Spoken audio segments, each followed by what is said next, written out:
oleh kaum orientalis, persoalan Al-Quran ini persoalan serius. Tidak ada kitab dan persoalan agama Islam yang pertama sekali yang mereka pelajari kecuali Al-Quran. Tidak ada. Bahkan orientalis itu Bapak Ibu sangat mempertanyakan keaslian daripada Al-Quran. Mereka mempertanyakan otentisitas daripada Al-Quran. Sampai mereka katakan bahwa Al-Quran ini palsu. Al-Quran ini kitab apa? Al-Quran ini banyak kitab porno. Al-Quran ini kitab teroris, kitab radikal. Mengajarkan orang perang. Islam ini agama perang. Karena dalam Al-Quran ada perintah perang. Dan lain sebagainya. Dan ini serius Bapak Ibu. Satu hal yang pertama kali dipelajari oleh orientalis untuk menghancurkan umat Islam ini Al-Quran. Jadi cara kita bertahan juga mempelajari Al-Quran. Karena kalau kita jauh daripada Al-Quran, itu kita tidak bisa masuk. Orientalis itu ada yang hafal Quran. Ada yang bisa bahasa Arab, hafal Al-Quran, bisa bahasa Inggris, paham hadis, paham sejarah. Kita ambil contoh, Montgomery Ward, orientalis. Menulis buku mengkritik tentang Bidayah wan Nihayah, Ibnu Katsir. Itu dikritiknya itu buku sejarah. Buku sejarah karangan daripada Ibnu Katsir dikritik sama dia.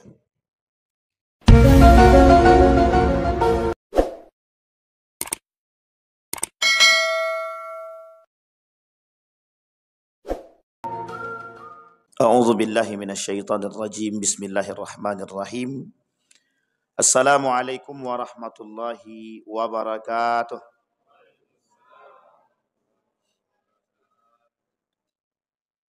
Alhamdulillahi rabbil alamin.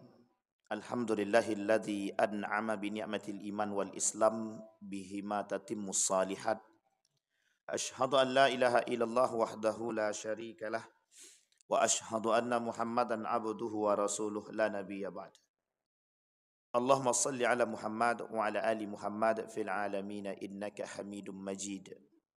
Ya ayuhan nasu taqu rabbakumul ladzi khalaqakum min nafsin wahidah wa khalaqa minha zawjaha wa batha minhuma rijalan katsiran wa nisaa'a wattaqullaha alladzi tasaaluna bihi wal arham innallaha kana 'alaikum raqiba. Wa qala Allahu ta'ala ya ayyuhalladzina amanu taqullaha wa qulu qawlan sadida yuslih lakum a'malakum wa yaghfir lakum dhunubakum wa may yuti'illaha wa rasulah faqad faza fawzan 'azima. Puji syukur kehadirat Allah dengan mengucapkan alhamdulillahirabbil alamin. Berselawat kepada Nabi dengan mengucapkan Allahumma salli ala Muhammad wa ala ali Muhammad fil alamin innaka Hamidum Majid. Bapak Ibu sekalian yang berbahagia, mudah-mudahan di subuh hari ini selalu Allah melimpahkan rahmat dan karunia-Nya kepada kita semua. Allah memberkahi hidup kita. Allah jadikan rumah tangga yang sakinah, mawaddah warahmah, anak-anak yang soleh dan salehah. Kemudian kita memiliki generasi-generasi yang cinta kepada Al-Quran, generasi-generasi yang baik, yang saleh insyaAllah. Dan mudah-mudahan kita yang hadir insyaallah husnul khatimah. Amin ya rabbal alamin.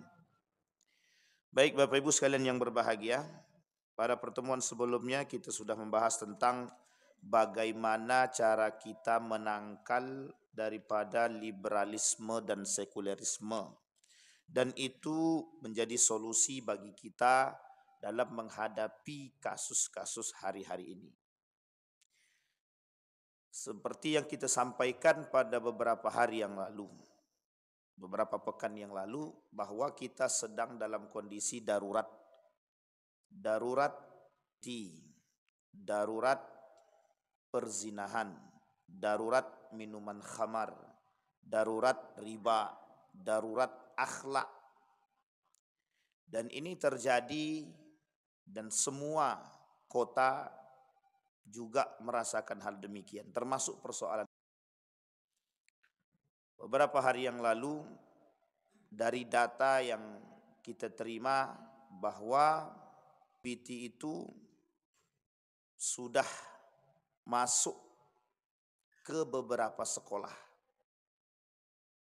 Dan ini butuh perhatian khusus. Ada salah seorang anggota Dewan DPRD Provinsi mengajak berdiskusi tentang persoalan LG. Kami sampaikan bahwa persoalan LG ini itu persoalan yang sangat serius. Di Jakarta baru-baru ini belum sampai 1 pekan ditemukan sekian banyak laki-laki pesta gay di salah satu hotel. Ada orang tua curhat juga kemarin bahwa anaknya kena penyakit gay. Itu di Riau, Pak. Dari kota yang terindikasi paling banyak pengikut gaynya dari hasil survei itu, salah satunya itu dia banyak kotanya. Salah satunya Sumbar. Riau juga masuk. Tapi memang tidak sebesar yang lain. Artinya LG sudah menjadi satu hal yang penyakit yang harus kita lawan bersama. Dan tak bisa lagi itu ditoleransi. Penting bagi pemerintah untuk menseriusi, untuk mengobati atau mengatasi persoalan ini. Karena sebentar lagi Bapak Ibu, di tanggal 14 itu ada namanya Hari Valentine. Dan itu momen bagi mereka untuk keluar daripada sarangnya. Jadi Hari Valentine itu momen bagi mereka untuk keluar dari sarangnya, untuk melakukan aktivitas-aktivitas kasih sayang mereka. Dan ini betul-betul harus diseriusi. Nah, perannya kaum-kaum liberal dan perannya kaum-kaum sekuler terhadap golongan-golongan ini, itu mereka serius. Mereka serius. Serius di sini mereka akan terus membela kaum-kaum seperti ini agar selalu mendapatkan tempat dan mendapatkan haknya. Disinilah Bapak Ibu kita perlu menangkal arus pemikiran seperti ini.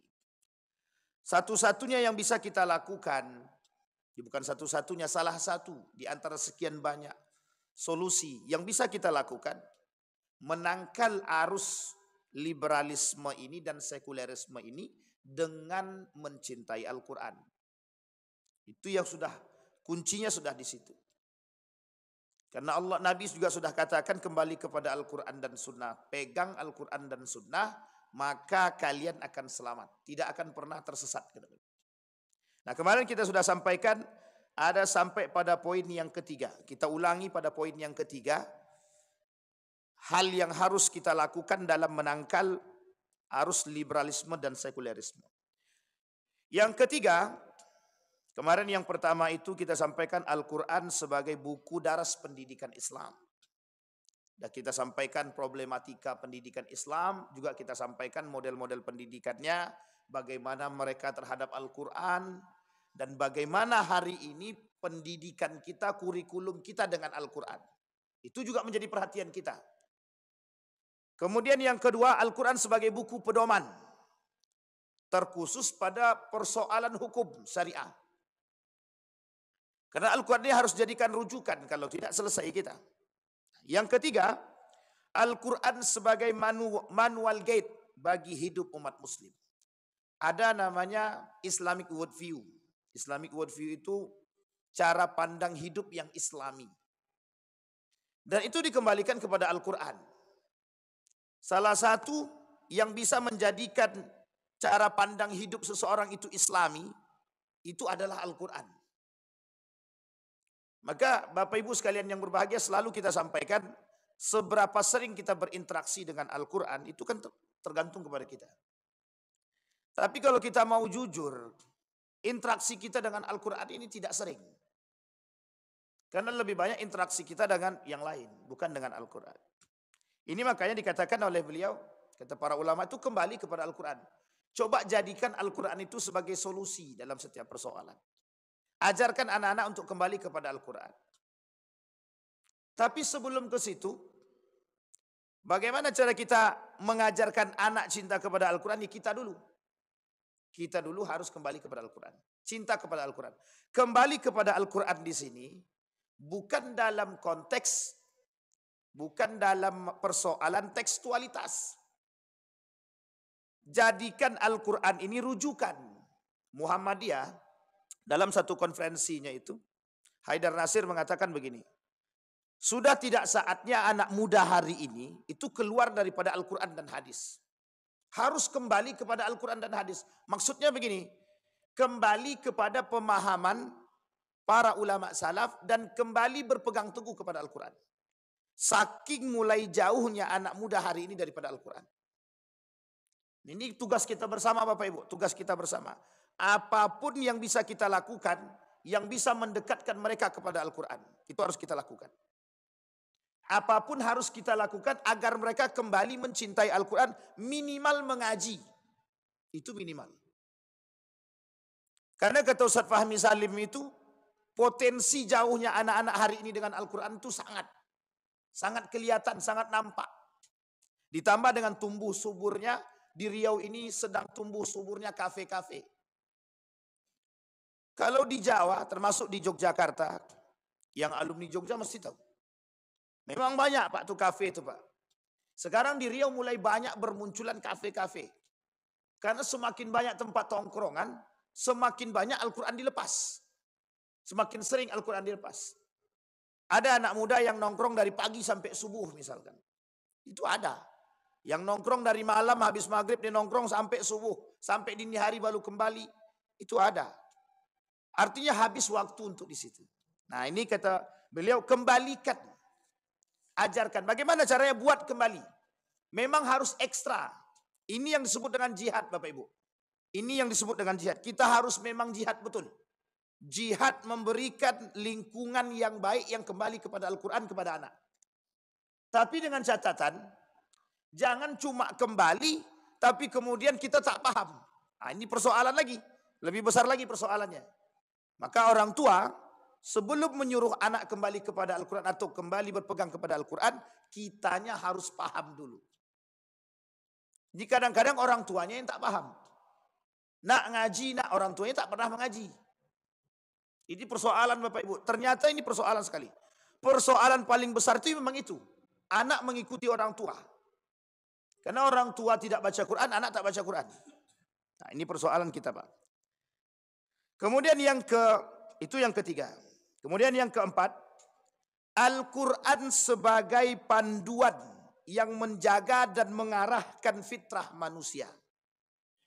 Secara bahasa, fitrah itu adalah sesuatu yang wajib. Yang wajib ini artinya adalah sesuatu yang memang sudah mestinya begitu. Itu fitrah namanya. Fitrah. Kita beragama Islam ini itu fitrah. Kita beragama Islam ini fitrah. Kembali kepada fitrah. Fa'aqim wajhaka lid-din. Fitratallaha fataran nasa alaih. Hadapkan wajahmu kepada agama, itu fitrahmu. Yang telah Allah berikan kepada kita. Nah, ini penting Pak. Beragama itu penting. Itu dah fitrah. Nah bagaimana cara kita menjadikan Al-Quran sebagai pedoman atau panduan yang menjaga dan mengarahkan. Misal, seorang suami, bagaimana cara menjadi suami yang baik? Kembalikan kepada Quran. Kita belajar bersama. Kembalikan kepada Al-Quran dulu. Adakah cara-cara menjadi suami yang baik di dalam Al-Quran? Adakah cara-cara yang baik menjadi istri di dalam Al-Quran? Adakah cara yang baik mendidik anak di dalam Al-Quran? Adakah cara yang baik memberikan pendidikan kepada anak yang formal ataupun informal di dalam Al-Quran? Ini yang dilakukan oleh para ulama-ulama terdahulu. Membuat anak-anak cinta kepada Al-Quran dan senang dengan Al-Quran. Ternyata bukan permasalahan Al-Quran Bapak Ibu sekalian yang berbahagia. Bukan persoalan main-main. Oleh kaum orientalis, persoalan Al-Quran ini persoalan serius. Tidak ada kitab dan persoalan agama Islam yang pertama sekali yang mereka pelajari kecuali Al-Quran. Tidak ada. Bahkan orientalis itu Bapak Ibu sangat mempertanyakan keaslian daripada Al-Quran. Mereka mempertanyakan otentisitas daripada Al-Quran. Sampai mereka katakan bahwa Al-Quran ini palsu. Al-Quran ini kitab apa? Al-Quran ini banyak kitab porno. Al-Quran ini kitab teroris, kitab radikal. Mengajarkan orang perang. Islam ini agama perang. Karena dalam Al-Quran ada perintah perang. Dan lain sebagainya. Dan ini serius Bapak Ibu. Satu hal yang pertama kali dipelajari oleh orientalis untuk menghancurkan umat Islam ini Al-Quran. Jadi cara kita bertahan juga mempelajari Al-Quran. Karena kalau kita jauh daripada Al-Quran, itu kita tidak bisa masuk. Orientalis itu ada yang hafal Quran. Ada yang bisa bahasa Arab, hafal Al-Quran, bisa bahasa Inggris, paham hadis, paham sejarah. Kita ambil contoh, Montgomery Ward, orientalis. Menulis buku mengkritik tentang Bidayah wan Nihayah, Ibnu Katsir. Itu dikritiknya itu buku sejarah. Buku sejarah karangan daripada Ibnu Katsir dikritik sama dia. Coba bayangkan. Itu orientalis saking seriusnya Pak. Tapi sebelum dia mengkritik sejarah itu, dia sudah baca dulu Al-Quran.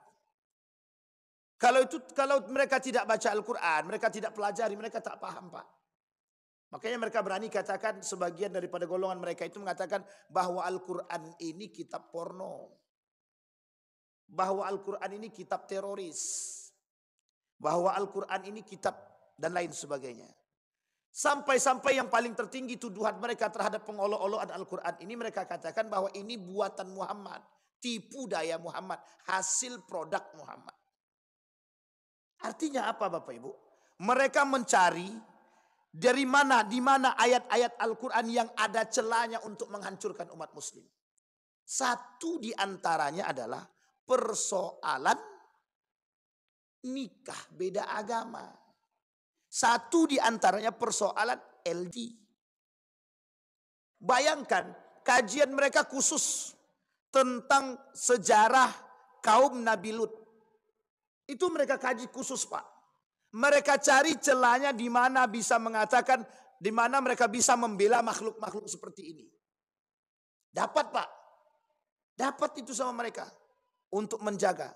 Sampai-sampai mereka berani katakan kalimat zauj di dalam Al-Quran itu bukan berartikan berpasangan. Kalaupun berartikan berpasangan, tidak disebutkan di situ laki-laki perempuan. Jadi bagi mereka laki-laki dan laki-laki cinta laki-laki tetap berpasangan. Perempuan cinta perempuan tetap berpasangan. Dan bukan berpasangan yang mereka maksud adalah laki-laki dengan perempuan. Padahal itu fitrah. Cara mereka menolaknya, cara mereka melawannya dengan mengembalikan makna zauj itu, kalimat zaujun itu. Artinya apa? Diambil dari Al-Quran. Sehingga ini dalil terhadap pembelaan kaum LG. Dan itu dibela. Hari ini terstruktur. Buka di Instagram. Ada namanya IT, buka. Ada Indo, ada L saja, ada LG Indo. Buka itu Bapak Ibu. Banyak sekali kasus itu. Bukan tidak sedikit Pak, kasus banyak. Dan itu menjadi pusat perhatian kita. Dan sasarannya adalah anak muda, kok bisa? Kenapa? Sekarang ini baru-baru ini ada beberapa teman di antara teman-teman kita ini yang dapat chat. Jadi apa namanya? Masuk dalam grup tersebut. Dimasukkan dalam grup. Jadi ini memang random ya. Jadi dimasukkan nomor-nomor siapapun dimasukkan. Untuk menjadi anggota. Mereka mencucinya bukan lewat face to face dulu. Diperlihatkan kepada mereka aktivitas-aktivitas anak-anak ini.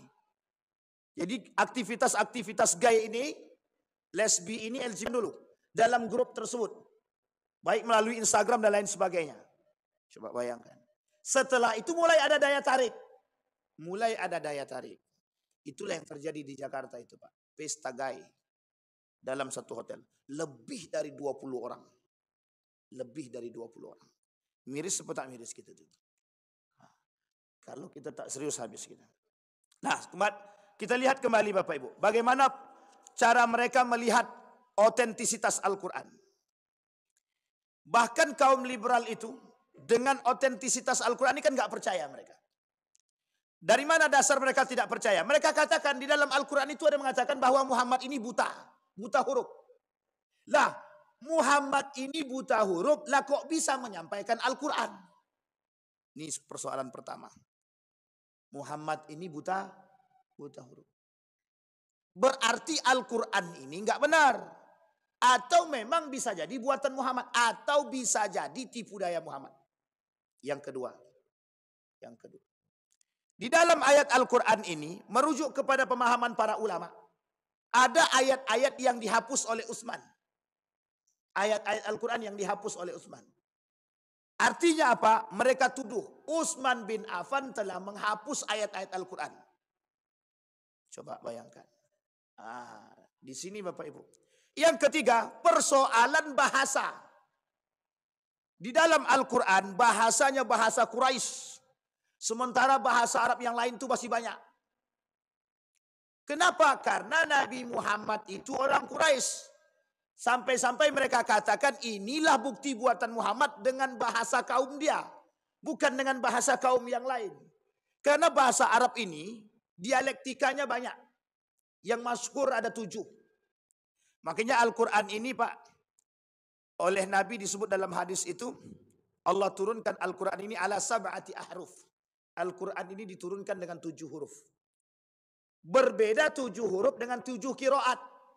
7 huruf ini dialektika. Dan berbeda dengan maknanya 7 bacaan. Itu sangat berbeda sekali. Jauh jaraknya Pak, ratusan tahun. Sehingga oleh para ulama dikatakan ini celah bagi kaum orientalis. Saking seriusnya. Sampai di situ Pak. Bukan hanya persoalan sampai di situ. Jadi kaum orientalis ini memang sengaja mencari celah. Diambilnya misalkan tentang pendidikan. Dilihat dalam Al-Quran itu. Mana proses pendidikan Al-Quran? Proses-proses pendidikan anak di dalam Al-Quran. Mereka cari Pak.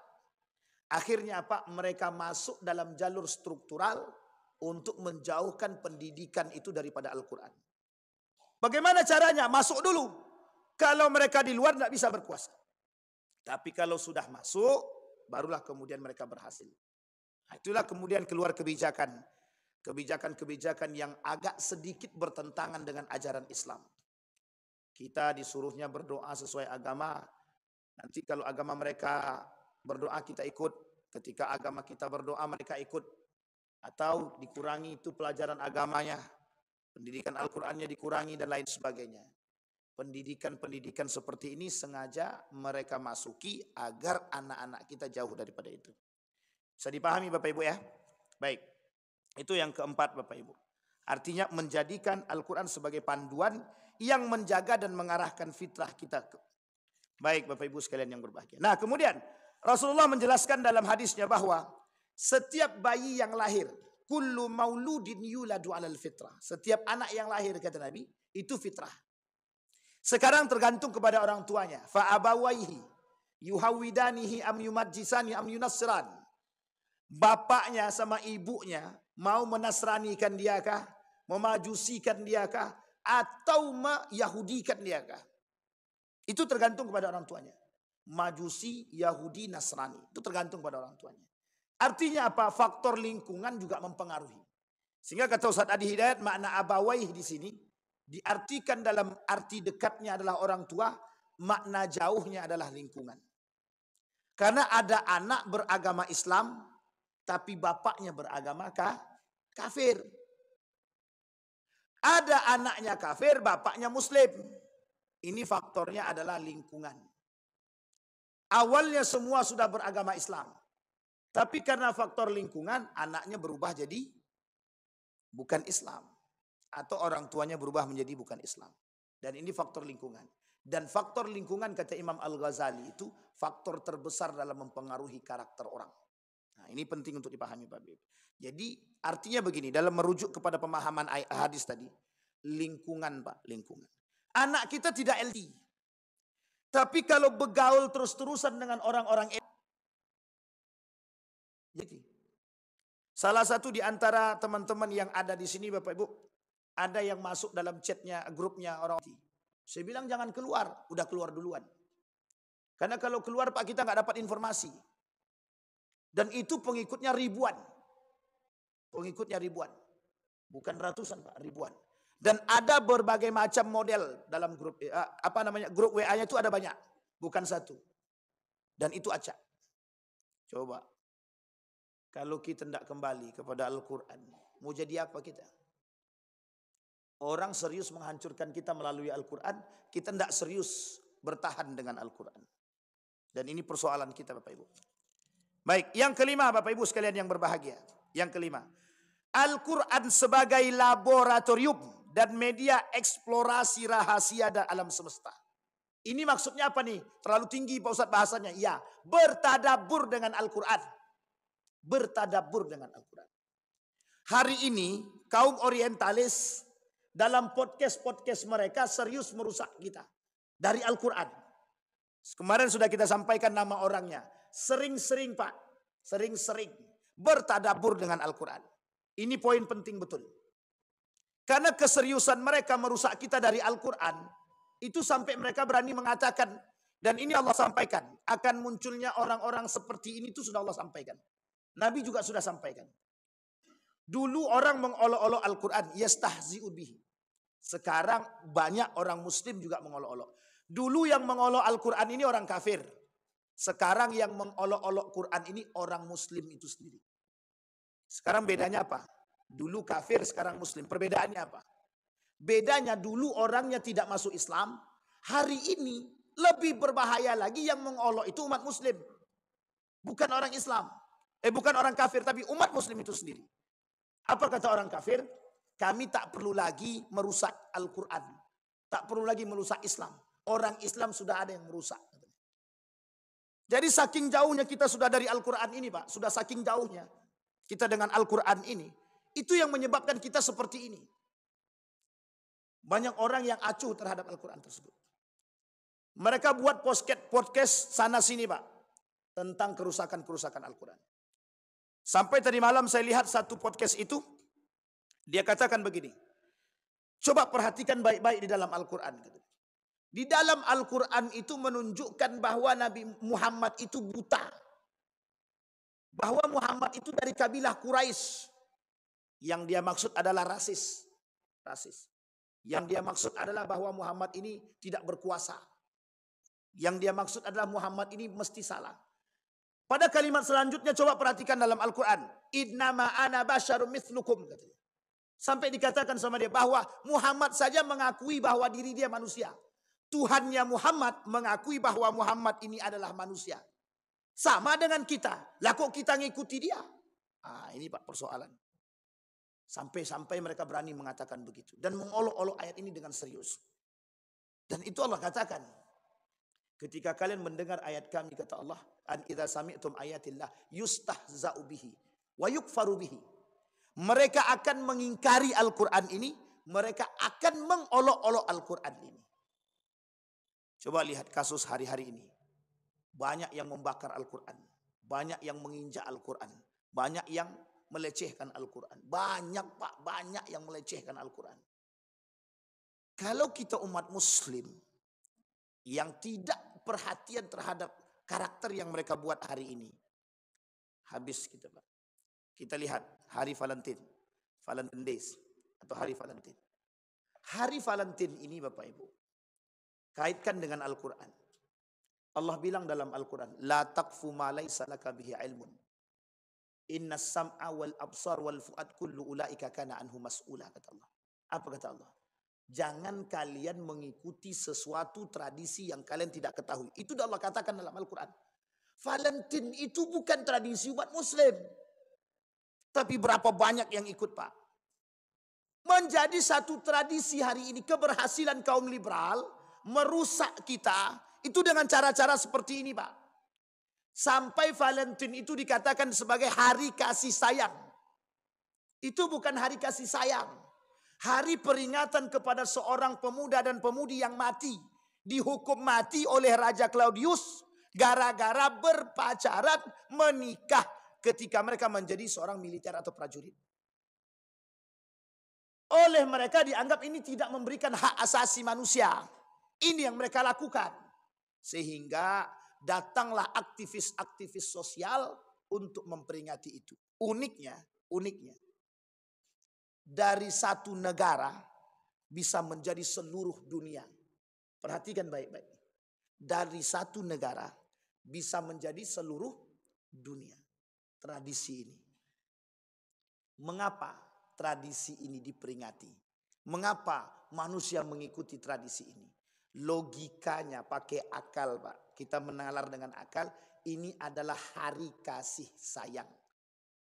Tuntutannya apa? Seluruh dunia sadar bahwa kita ini punya hak berkasih dan sayang terhadap sesama.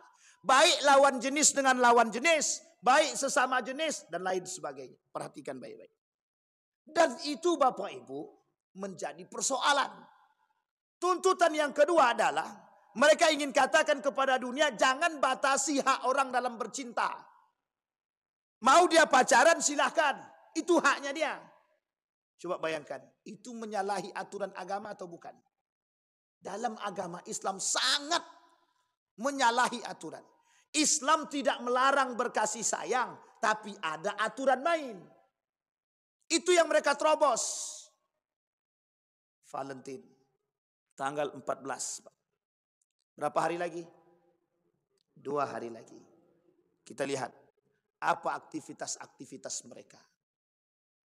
Dan kita berharap ini anak muda tidak ada yang ikut. Anak-anak kita jauh daripada hal demikian. Tidak ikut-ikutan dalam persoalan ini, Pak. Karena kalau mereka ikut-ikutan terjerumus sudah. Dan apa poin ketiga daripada Valentine itu? Mereka memaksa kita untuk menyerupai tradisi mereka. Bertasabuh dengan tradisi mereka. Orang Katolik membuat tradisi populer. Tradisi kita umat Muslim tidak ada yang populer. Tidak ada yang masyhur. Uniknya umat Muslim justru lebih senang mengikuti tradisi itu. Berpacaran, tukar cincin, tukar kado, saling memberikan coklat dan bunga terhadap pasangannya. Mau itu sudah halal ataupun belum halal, tak urus. Perhatikan besok di hari Valentine. Uniknya itu dipelopori oleh siapa? Public figure. Dipelopori oleh public figure. Siapa public figure di sini? Bisa jadi artis, bisa jadi orang-orang yang terkenal, selebgram dan lain sebagainya. Perhatikan itu. Dan ini Bapak Ibu bukan main-main. Tradisi seperti ini sangat merusak. Sangat merusak. Apa dampak negatifnya? Dampak negatifnya kita mengikuti tradisi orang kafir. Yang tidak seharusnya kita ikuti. Dan apa dampak yang lebih parahnya lagi? Ketika tradisi ini menjadi sebuah kebiasaan. Coba bayangkan, kita bandingkan Pak. Tradisi baca Quran maghrib mengaji mulai hilang. Maghrib mengaji mulai hilang. Itu tradisi baik. Kenapa yang tradisi seperti ini tidak diikuti? Tapi kok justru tradisi Valentine yang diikuti? Inilah poin pentingnya bagi kita. Sehingga cara mereka serius untuk merusak kita dengan cara memaksa kita. Memaksa untuk mengikuti tradisi-tradisi seperti ini. Inilah yang Allah sebutkan di dalam Al-Quran. Yang disebutkan oleh Nabi dalam hadisnya. Man tashabbaha biqaumin fahuwa minhu. Bahkan di dalam hadis yang lain kata Nabi. Laisa minna man tashabbaha bighairina. Bukan dari golongan kami kata Nabi. Orang-orang yang mengikuti tradisi-tradisi yang bukan dari tradisi kami. Sampai kemudian Nabi katakan. La tashabbahu bil yahud. Wa la tashabbahu bin nasara. Jangan kalian mengikuti tradisi orang Yahudi dan jangan kalian ikuti tradisi orang-orang Nasrani. Katolik itu Nasrani Pak. Maka nama yang dibuat Valentine itu bukan artinya kasih sayang. Nama orang yang dipenjara itu. Namanya Valentine. Punya pacar namanya Mario. Itulah dia namanya Pak. Menikahlah berdua ini. Ketika menikah berdua ini dan dia nikahkan pemuda-pemudi yang lain dalam prajurit-prajurit itu, militer-militer itu. Sehingga ketahuan sama Raja Claudius II dipenjara seumur hidup. Ini namanya penjara, dipenjara hukuman mati tadi. Menulis suratlah dia sebelum mati itu menulis surat. Ada khadim dia, pelayan dia yang selalu setia dengan dia. Surat itu sampai kepada tangan dia. Tangan pelayan tadi, dari tangan pelayan inilah yang kemudian sampai ke tangan para aktivis sosial dan kemanusiaan, disebarluaskanlah Pak. Diperingati hari pertama pada tanggal 14 itu, 14 apa namanya? Februari. Oleh raja selanjutnya diresmikanlah sebagai hari peringatan pertama pada tahun 496. Sejarah ini mulai ada di tahun 268. Baru diresmikan 490-an. Jaraknya berapa tahun? 200 tahun. Oleh aktivis-aktivis sosial masuk ke dalam pemahaman raja tadi, dan raja tadi menerima dan diresmikanlah. Itu tidak salah Pak, karena itu bukan untuk kita. Bukan untuk kita orang Islam. Untuk masyarakat dia, generasi dia, jamaah dia. Beragamakan Katolik, Kristen.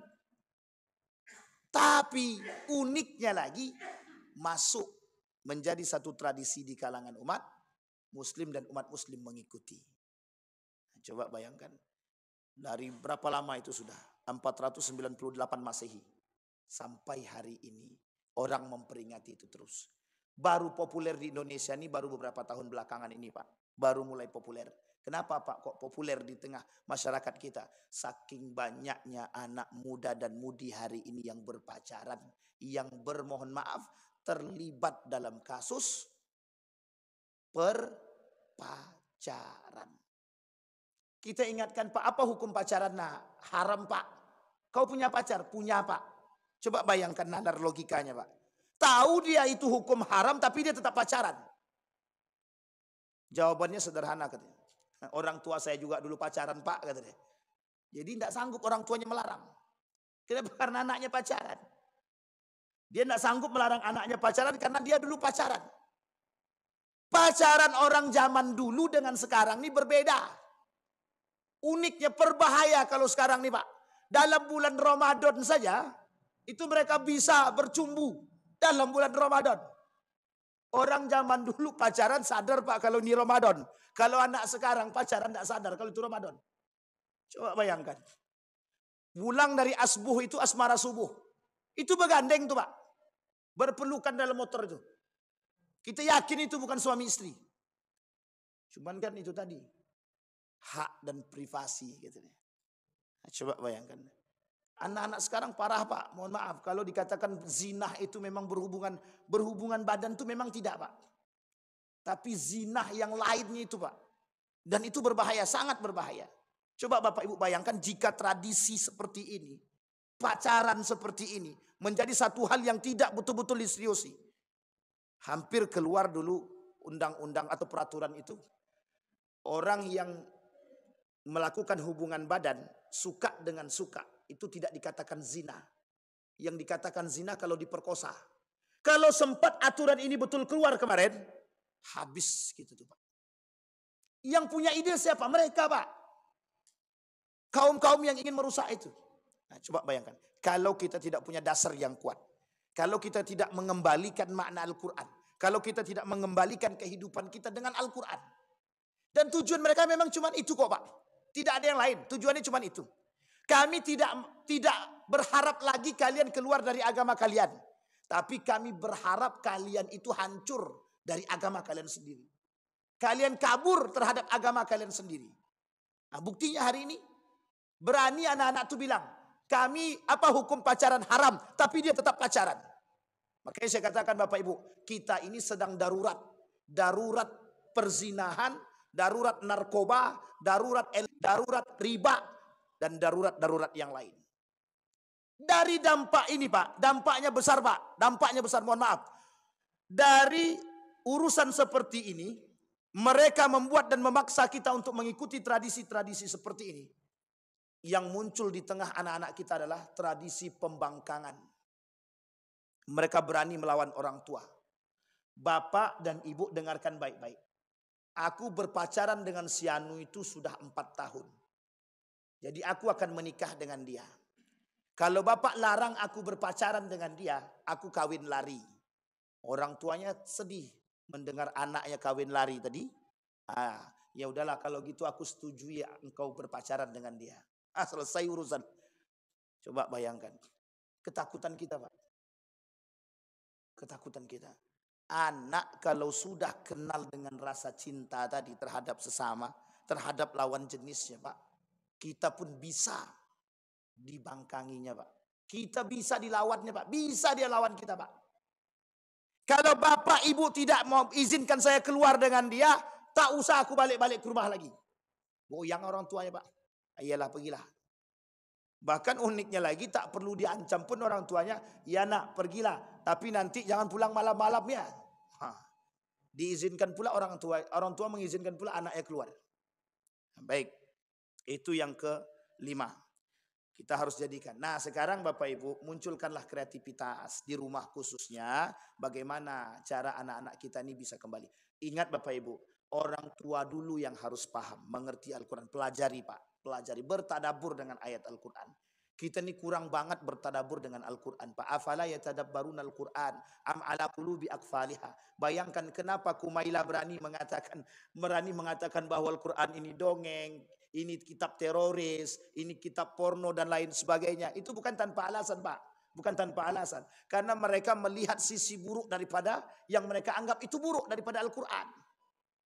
Dan Allah akan mengangkat satu kaum yang betul-betul beriman kepada Al-Quran. Dan akan merendahkan satu kaum yang betul-betul melecehkan Al-Quran.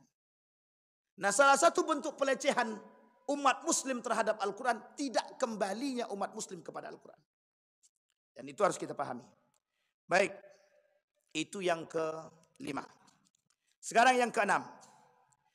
Al-Quran sebagai inspirasi hukum sosial bagi kaum yang beriman.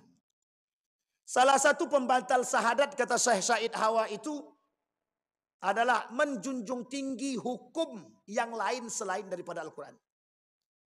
Salah satu di antara pembatal syahadat dan pembatal keimanan kata Syekh Said Hawa itu menjunjung tinggi hukum selain daripada hukum syariat, selain daripada hukum Allah. Dan itu sudah terjadi. Sudah terjadi. Kita lebih berpegang teguh kepada hukum manusia daripada hukum Al-Quran, hukum syariat. Kenapa demikian? Karena memang itu lebih bisa diterima oleh akal, lebih masuk akal. Sampai-sampai saking kreatifnya manusia hari ini itu, mereka menentang Al-Quran itu. Warisan itu Pak, kata dia, kami ikhlas kok, dibagi rata kami ikhlas. Jadi kan logikanya masuk. Untuk menciptakan kedamaian Pak, kami adik-beradik ini ikhlas dibagi rata aja. Biar adil semua. Kalau kita tak kembali kepada Quran, betul enggak itu? Secara logika aman enggak itu? Logika dulu. Aman secara logika kan? Menurut dia. Perdamaian, keadilan. Menurut mereka adil. Tapi coba katakan. Enggak mungkin Allah itu mengatakan harus kembali kepada Al-Quran tentang persoalan waris. Ngapain Allah buat sedetail mungkin dalam Al-Quran itu tentang waris itu? Kalau bukan untuk diikuti. Tapi kami tidak merasa adil itu kalau laki-laki itu satu. Kaum liberal punya andil. Kaum liberal dan orientalis punya andil. Apa kata mereka? Coba bayangkan Al-Quran itu saking tidak adilnya. Tuhan itu tidak adil. Masa perempuan dan laki-laki diskriminasi gitu. Perempuan itu kok didiskriminasi? Terjadilah aktivis-aktivis itu protes, samakan hak kami dengan laki-laki. Itu alasannya awal Pak. Tahu alasannya? Itu alasannya Pak. Menuntut dia akhirnya. Gara-gara ayat Al-Quran itu. Tentang apa? Tentang warisan. Itu pertama kali. Dilihatnya tuh, kok warisan 2:1? Diskriminasi betul terhadap perempuan. Dilihatlah hadis-hadis Nabi yang lain. Nah, sampailah ada miskonsepsi. Artinya begini, mereka salah dalam memahami konsepsi kewanitaan itu. Dikiranya Islam melarang perempuan bekerja. Nah, sampailah nuntut haknya perempuan untuk mengatakan kesetaraan. Nah, mereka nuntutlah kesetaraan. Muncullah gerakan namanya feminisme dan emansipasi wanita. Kapan waktu kita bahas persoalan gender itu khusus. Wah, coba serius. Saking muncul dari ayat Al-Quran. Orientalis yang punya ide. Diskriminasi. Coba lihat Al-Quran itu diskriminasi. Kalian perempuan itu sudah di dalam Islam didiskriminasi. Kalian cuma bisa menjadi penghuni rumah. Tidak bisa kemana-mana kata dia. Muncullah gerakan emansipasi wanita nuntut haknya perempuan. Muncullah hukum tentang bagaimana hukum perempuan bekerja.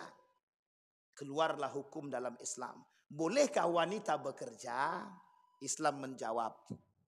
Sampai segitunya Pak. Gara-gara kelakuan aktivis-aktivis itu. Tujuannya apa? Satu saja tujuannya. Biar kita tak percaya kepada Al-Quran. Karena mereka anggap Al-Quran ini diskriminatif. Tidak memandang haknya perempuan. Baik. Itu persoalan hukum. Diskriminasi. Dan lain sebagainya. Sekarang kita kembalikan Pak. Persoalan apapun yang kita alami, kembalikan dulu kepada Al-Quran. Jangan dulu asal main akal aja. Hukum itu ada sumbernya. Sumber hukum itu kalau tidak Al-Quran ada hadis. Kalau tidak Al-Quran ada hadis. Yang ketiga, dari sekian banyak sumber hukum itu kembali kepada ijtihadul ulama. Fatwa Majelis Ulama Indonesia itu jadikan sandaran hukum. Dan itu pasti berdasarkan kepada Al-Quran dan Sunnah.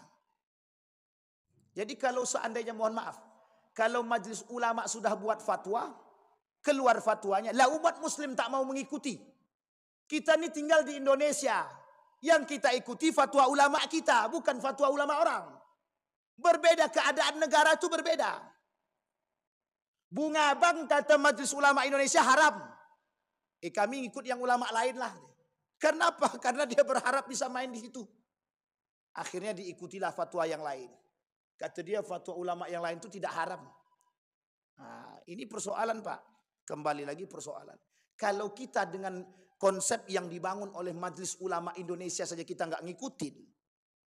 Berarti kan itu sudah secara tidak langsung kita sudah tidak mengikuti apa yang dibuat oleh agama. Kita sudah jauh daripada agama. Al-Quran sebagai sumber inspirasi hukum sosial bagi kaum yang beriman. Kenapa Allah sebutkan bagi kaum yang beriman? Karena mohon maaf Pak, hanya orang beriman Pak. Hanya orang beriman yang mau mengikuti. Yang tak beriman tak akan mau dia. Tak akan mau dia mengikuti itu, tak akan. Makanya orang-orang seperti kaum-kaum liberal itu sangat anti dia dengan persoalan-persoalan Al-Quran ini. Saya berkali-kali menyampaikan kepada mahasiswa saya waktu saya di Yogyakarta itu. Kita ajak mereka keliling itu. Untuk melihat saking seriusnya teman-teman misionaris itu merusak kita dari sisi Al-Quran itu tadi. Sampai saya lihatkan kepada mereka program-program mereka. Kita perhatikan. Salah satu di antara program-program kaum-kaum orientalis itu jalur masuk untuk merusak itu adalah memang dengan cara seperti ini Pak. Dengan cara-cara seperti ini. Makanya saya berharap betul.